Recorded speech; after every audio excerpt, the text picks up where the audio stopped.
योगी जी, मेरा ये कहना है कि एक कबीर जी का दुआ है कि उन्होंने कहा है, धीरे धीरे कर रे मना, धीरे सब होए, माली सींचे सो घड़े, ऋतु आए सब कल होए। इधर उधर लाइन शब्द हो सकते हैं, बट भाव ये है, वो कहते हैं कि तू धीरे धीरे कर। उसका भाव ये है कि धीरे धीरे से ही सब होगा, मतलब धैर्य, उन्होंने धैर्य की सीख दी है इसमें कि तू लगा रहा, लेकिन धीरे धीरे ही चल, तेरे जल्दबाजी करने से कुछ नहीं होगा। अगर एक माली अभी पौधा लगा के, पेड़ लगा के, उसको 100 घड़े से भी अगर सींचे पानी देके, लेकिन जब ऋतु आएगी तभी फल आएंगे, उससे पहले कुछ भी नहीं होगा। तो और इधर आपका सत्संग ये कहता है कि ये टाइम नहीं है, जितना जल्दी हो उसके कर लो, जहाँ से निकलो। जो तत्परता दिखाता है, मतलब तो हमें लगता है यार जैसे लूट मच गई हो और हमारे पीछे कोई लग रहा हो और टाइम पता नहीं कितना, मतलब आपका सत्संग इस टाइप से, अगर मैं अपनी पर्सनली बताऊं, जिस टाइप से मैंने एकदम तुरंत एक्शन लिया, और कहीं ना कहीं मुझे अच्छा भी लगता है कि आपके सत्संग ने इतना प्रभाव डाला कि पता नहीं इतनी ज़िंदगी बची है नहीं बची है, वो हमारा सबका प्रैक्टिकल अनुभव होता है। तो एक तरफ ये कबीर का ये है कि भैया तुम पेड़ अगर लगाओगे और 100 घड़े सींच के पानी दोगे, तो जो तुम्हारे तगाजे से, तुम्हारे जल्दबाजी से वो दबी फल नहीं देने लग जाएगा, धीरे धीरे कर रहे मना। तो और एक इधर आपके सत्संग ने भी, और वैसे भी प्रैक्टिकल एक्सपीरियंस सबका है, पता नहीं ज़िंदगी इतनी बची है नहीं बची है, इतनी हमने जो कर लिया उसमें आखिर क्या ही पाया। हमारे से आगे वाली जनरेशन में और हमारे आजू बाजू भी सब यही कर रहे हैं जो हम कर रहे हैं, लेकिन मौत का कोई, इस शरीर का टिकने का कोई भी पता नहीं, कोई जवानी में जा रहा है, कोई बुढ़ापे में, कोई सड़ के। तो मतलब ये निश्चित, ये तय है कि कोई भी जाता है खाली हाथ ही जाता है, और कहीं ना कहीं हम फंसे रहते हैं, कहीं ना कहीं हमने अपने आप को अटका रखा है। तो एक वो कह रहा धीरे धीरे करो, एक हमें लगता है यार धीरे क्या करें कि पता नहीं कल का पल बचा ही कि नहीं बचा। तो उसको देख के लगता है कि चलो भाई धीरे धीरे करना, तो धीरे धीरे हो जाएगा। लेकिन क्या धीरे धीरे करेंगे भैया, वो कि धीरे धीरे के चक्कर में ये ना हो जैसे भी हम सारे अपने काम धंधों को सोचते हैं कि भाई धीरे धीरे कर तो रहे हैं, और क्या करें, सत्संग भी रोज सुन रहे हैं, और आप बोलते हो ईमानदारी सत्कर्म करो, भैया सत्कर्म भी अपने सामने जो भी कोई जरूरतमंद आ रहा है उसकी भी हम कर रहे हैं, पक्षियों को दाना डाल रहे हैं, और ईमानदारी से अपनी ज़िंदगी जी रहे हैं। तो और करने को और क्या करेंगे, इससे ज़्यादा तो कुछ कर नहीं सकते। लेकिन जब अगर एक जिज्ञासु है तो वो ये सोचेगा यार इसके धीरे धीरे मैं कर रहा हूँ, ठीक है, मैंने आज से चालू किया, इससे क्या हो रहा है, तो क्या हो रहा है इससे मेरा, चलो मैंने ईमानदारी से किया। ईमानदारी का मतलब क्या हुआ कि मैंने दूसरे का कोई हक नहीं मारा, दूसरों को मैंने परेशान नहीं किया। मतलब एक सिंपल सी लाइन ये आती है कि जैसा अगर हम व्यवहार अपने से साथ चाहते हैं, अपने साथ, कि मुझे कोई धोखा ना दे, मेरे से कोई झूठ ना बोले, कोई फ्रेम ना करे, तो पहली कंडीशन होती है कि मैं दूसरे के साथ ना करूं, कि मैं अगर दूसरे के साथ नहीं करूंगी तो दूसरा भी नहीं करेगा मेरे साथ। तो वहाँ ये रहता है कि यार ये ईमानदारी, सत्कर्म, योग्यता ज़्यादा पाने की इच्छा, ये सब, तो ये तो मतलब ये तो एक प्रैक्टिकली रूटीन में अगर मैं कर पा रही हूँ तो इससे मेरे को क्या हो रहा है यहाँ पे। और मोस्टली तो संसार में देखो इतना भी ये नहीं है कि सब लोग बेईमान ना कर रहे हों या झूठ फ्रेम में ज़िंदगी जी रहे हों। मोस्टली लोग अच्छे से ज़िंदगी जीते हैं, ईमानदारी भी है, वो सत्कर्म भी कहीं ना कहीं, बस उनको सत्कर्म पता नहीं सत्कर्म हो रहा भी। अधिकतर लोग सत्कर्म उनसे होता है, वो करते भी हैं, वो ईमानदार भी रहते हैं, वफादार भी रहते हैं, सच्चाई भी उनकी ज़िंदगी में होती है। लेकिन जो अध्यात्म का, जो आपने पा लिया, जो बुद्ध ने 6 साल में पा लिया, महावीर जी ने 12 साल में पाया, कबीर जी, दादू, नानक, अगर मैं उनसे प्रभावित हूँ, आपसे प्रभावित हूँ, कि कुछ है जो जीवन मुक्त, ये जीवन में रहते रहते मुक्त हो गए, वो शब्द पे अगर मेरा ध्यान गया और मैं सोचूं नहीं, मेरे को तत्परता से ही अपने जीवन रहते रहते मुझे भी मुक्त अगर होना है तो उसके लिए तो धीरे धीरे तो नहीं हो सकता। तो जो मेरे को इस दोहे से एक विरोधाभास आ रहा है कि भाई कबीर जी को अगर मैं मानूं कि वो जिस सेंस में कह रहे हैं कि धीरे धीरे कर, मतलब या तो वो उसके लिए कह रहे हैं जो बिल्कुल ही नहीं कर रहा कि भाई कुछ तो कर ले, धीरे धीरे कर ले, या मैं सोचूं कि भाई उसको नहीं कह, क्योंकि वो तो अगली लाइन में ये कह रहे हैं कि तेरे जल्दबाजी से जो मेरे अंदर, मैं पर्सनली अपना बोलूँगी यहाँ पे, कि मेरे को कोई भी काम में रहता है कि जब काम जान लिया, मेरा अपने लाइफ का फंडा है सीधा सा, मैं पहले काम को लेती हूँ, फिर उस पर विचार करती हूँ और पेपर पे करती हूँ सारे काम टारगेट लिया ये करना है, पेपर पे उतारा कि ऐसे ऐसे ऐसे उसके बारे में जानकारी ली, कैसे कैसे कैसे मुझे करना है, उसके बाद मैं सीधा भी कर नहीं रही हूँ, उसको पेपर पे उतारा है और कैसे कैसे सीक्वेंस में होगा उसके बारे में नॉलेज मैं ले लेती हूँ। उसके बाद सीधा मैं परिणाम पे पहले सोचती हूँ कि इसके करने से क्या क्या होगा और ना करेंगे तो क्या क्या होगा। अगर ज़्यादा ये नहीं करते कि हाँ करने से ज़्यादा चीज़ें होंगी तो लगता है कि चलो अब करा जाए, तो मैं उसको एक्शन लेती हूँ। मेरा खुद का ही पर्सनल ये काम करने का तरीका है। तो अब मेरा अगर बात करें तो मैंने इस सीक्वेंस में अब अध्यात्म को भी अगर मैं अपनी ज़िंदगी में लगा रही हूँ, वो मैं 100 का 100 ही लगाना चाह रही हूँ। मैं उतना धैर्य तो नहीं कर सकती कबीर जी के दोहे के अनुसार कि 100 घड़े सींचने पर भी तुरंत फल तो नहीं आ जाएगा। तो मैं इसमें ऐसा उस दो क्योंकि कबीर जी ने भी कहा तो कहीं ना कहीं बहुत सारी चीज़ें उनकी बहुत प्रैक्टिकल होती हैं। कोई भी ऐसा नहीं कि उन्होंने बहुत दूर दराज बैठ के कई काल्पनिक बातें कही हो। तो मेरे लिए सम्माननीय और आदरणीय है कबीरदास। लेकिन अब मेरे करैक्टर में, मेरी अपनी ज़िंदगी में जो मैंने बताया कि भारी काम में बड़ा उतावलापन रहता है और एक टारगेट्स रहता है, इतने दिन में मैंने वो टारगेट्स अचीव करना है, तो मैं उसको दम खम सब अपना फोर्स लगा के पूरी ताकत के साथ, ईमानदारी के साथ, परमात्मा के सहयोग से, उनकी कृपा से मैंने वो अचीव भी की है और टाइम से पहले वो काम मेरे हो भी गए हैं। लेकिन रहा एक अध्यात्म में कि अब अगर मैं वो उतावलापन, क्योंकि आप कहते हो कि अगर तुम जिंदगी में ईमानदार अगर रहे हो तो तुम अपने सीने पर हाथ लगाओ तो तुम्हारा सीना फूलेगा, तो मैं गारंटी के साथ वो कह सकती हूँ कि मैंने अपनी लाइफ में परमात्मा को साक्षी मानते हुए हर पल ऐसा कभी कोई कर्म ना किया हो कि मैं उनके सामने खड़ी हूँ और मेरी निगाहें नीचे हूँ। कहीं ना कहीं मैं सीना तान के और आंखों में आंखें डाल के, अगर वो परमात्मा स्वरूप आप ही क्यों ना हो, तो मैं अपनी गवाही अच्छे से दे सकती हूँ कि मैंने अपनी ज़िंदगी बहुत ही प्यारी और बहुत सुंदर, अगर मैं अपनी आत्मकथा पढ़ना चाहूँ तो मेरे को बड़ा मज़ा आता है कि एक एक लाइन को, एक एक संघर्ष को बहुत अच्छे और बहुत तमीज़ और बहुत ईमानदारी और बहुत सच्चाई के साथ मैंने आज तक की ज़िंदगी जी है।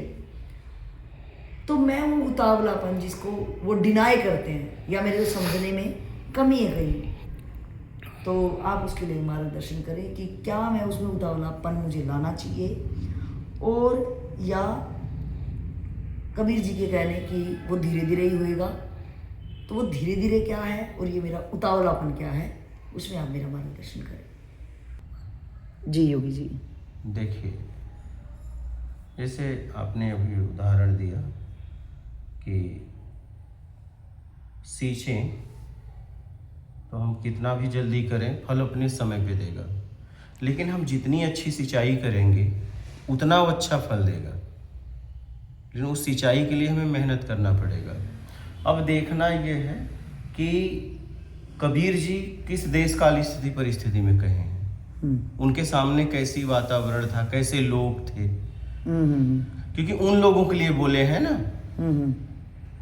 अगर कोई व्यक्ति बोलता है, हाँ, अपने जो अपने माहौल के अनुसार, हाँ, माहौल के अनुसार बोलता है, तो उन्होंने उनके लिए बोला, मैं आप लोगों के लिए बोल रहा हूँ। क्योंकि आज जब कबीर का आप जीवन चरित्र देखिए तो उस समय का वातावरण भी देखिए और अब का वातावरण देखिए, बहुत फर्क है ना। हाँ, वहाँ की मेंटेलिटी, वहाँ की हाँ, सोच लोगों की, वो तो सब वो उनके लिए बोले। आज कबीर के समय में 1000 किलोमीटर जाने में कई दिन महीने लग जाते थे, नहीं ऐसी व्यवस्था थी। आज 1000 किलोमीटर जाने में 1 से 2 घंटा। सही है। तो कहने का मतलब है कि आपके सामने कोई है, उसकी बात पकड़िए, आप उनकी बात को मत पकड़िए। अगर उनकी बात को पकड़ेंगी तो आप भ्रम में फंस जाएंगी, और जब आपके सामने प्रत्यक्ष है तो उनकी बात को पकड़ना ही नहीं चाहिए। उन्होंने क्या कहा है, मेरे कल्याण के लिए ये क्या कह रहा है, मेरे सामने वाला। अगर आप उसे उसी स्थिति में देख रही हैं तो उन्होंने उनके लिए बोला, हम आपके लिए बोल रहे हैं।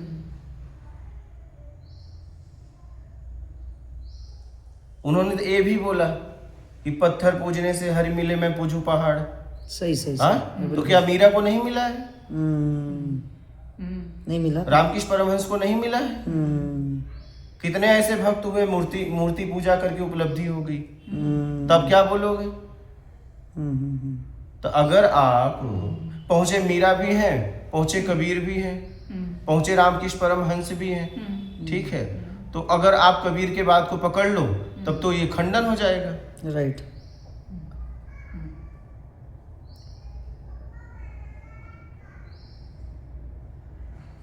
तो वो किसके लिए कह रहे हैं ये देखना पड़ेगा कि उनके सामने उस समय कौन लोग थे।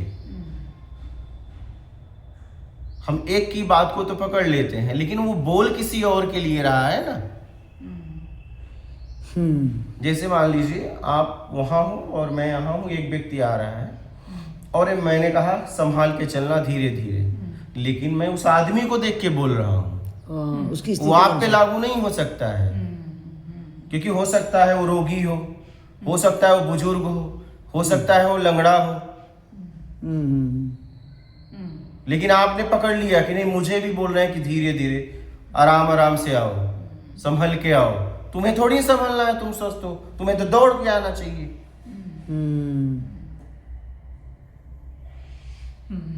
तो किस देश काल स्थिति परिस्थिति में बात बोला है वो देखिए। इसीलिए लोगों ने कहा जीवंत गुरु ढूंढना। अगर तुम मेरे बातों को लोगे तो फंस जाओगे।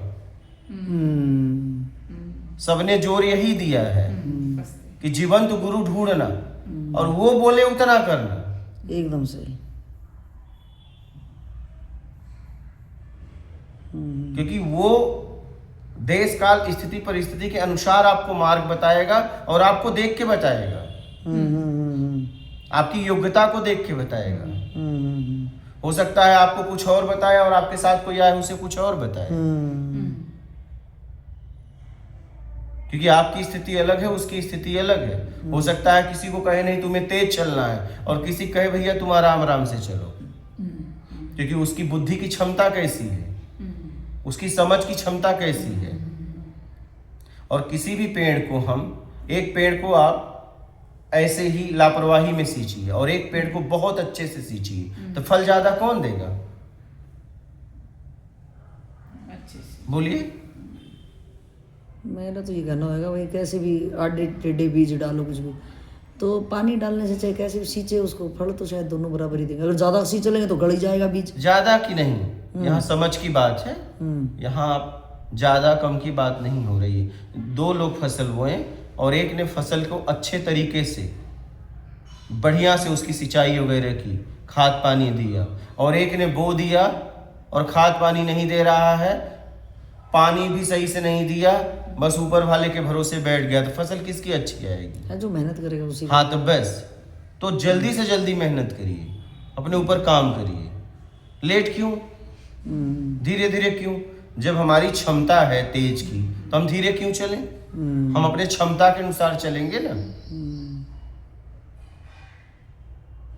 और वो ये देखना है कि उन्होंने किसके लिए बोला है। मेरे लिए तो बोला नहीं है, उन लोगों के लिए बोला है।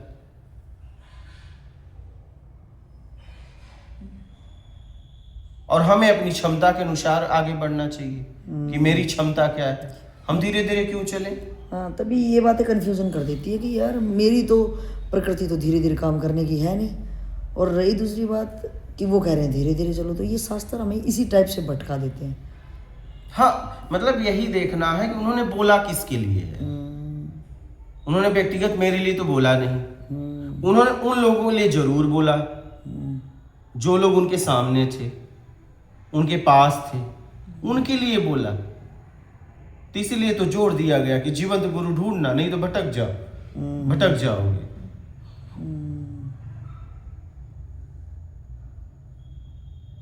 और धीरे और तेज की बात नहीं, हम अपनी समझ से चलेंगे। बिल्कुल सही। बात न धीरे की है न तेज की है, जैसी हमारी स्थिति जैसी अवस्था, हमारी समझ है उस हिसाब से चलेंगे। हम अपने आप को धीमा भी क्यों करें और तेज भी क्यों करें? क्योंकि अगर हम तेज भी करेंगे तो हम थक जाएंगे जल्दी, हम धीमा भी करें तो भी हमारे गड़बड़ है, हमें घुटन होने लगेंगी क्योंकि वो हमारी चाल ही नहीं है। एकदम सही। तो हमें अपनी समझ से, अपने चाल से चलना चाहिए, हमें किसी का नकल नहीं करना है। और कोई काम, मैं कह रहा हूं एक व्यक्ति की काम करने की क्षमता 2 घंटे की हो, मेरी 1 घंटे की, तो मैं 2 घंटे में क्यों चाहूं? मैं 1 घंटे में करके निपट जाऊं, 1 घंटा मैं आराम करूंगा, राइट, विश्राम करूंगा, राइट, नहीं और कोई काम करूंगा। सही सही सही सही। मुझे अपने क्षमता के अनुसार चलना चाहिए। और ऐसा समाज में आपने देखा होगा। बिल्कुल सही। सबकी योग्यता, क्षमता, सामर्थ्य है। अगर आप उसका नकल करोगे तो आप थक जाओगे। हाँ हाँ हाँ, सही है। हाँ, कई बार बूढ़े आदमी के साथ चलते, बूढ़े धीरे धीरे चलते, थकान आप थक जाते हो, वो नहीं थकता क्योंकि वो अपनी चाल में चल रहा है। हाँ हाँ हाँ, और जब आपको चाल बदलनी होती है तो आप थक जाते हो। एकदम सही। और वो अगर आपके चाल से चले तो वो थक जाएगा। हाँ हाँ हाँ हाँ? एकदम सही। तो मत किसी का चाल बदलवाओ और मत अपना चाल बदलो, ये गलती कभी मत करो। सब अपने चाल से चलते हैं। आपको क्या चाल है आपकी, आप देख लो। आप देखो, आपने जिसका भी नाम लिया, कोई 6 साल में पाया तो कोई और ज्यादा और कोई कम। एक ही टाइम तो किसी को नहीं लगा। ना ना ना ना ना, महावीर जी को 12, उसको माता बुद्ध जी के 6। बोलिए। सही। अपनी चाल पे डिपेंड, अपनी सामर्थ्य है, अपनी सूझबूझ, बस अपना तरीका, सब कुछ। आप अपनी समझ के साथ, आप अपनी समझ के साथ आगे बढ़िए। न तो किसी का चाल बदलवाइए, न तो अपना बदलिए। अपनी समझ के साथ आगे बढ़ जाइए और अपना कल्याण कर लीजिए। सही। हाँ, ठीक है, ठीक। महात्मा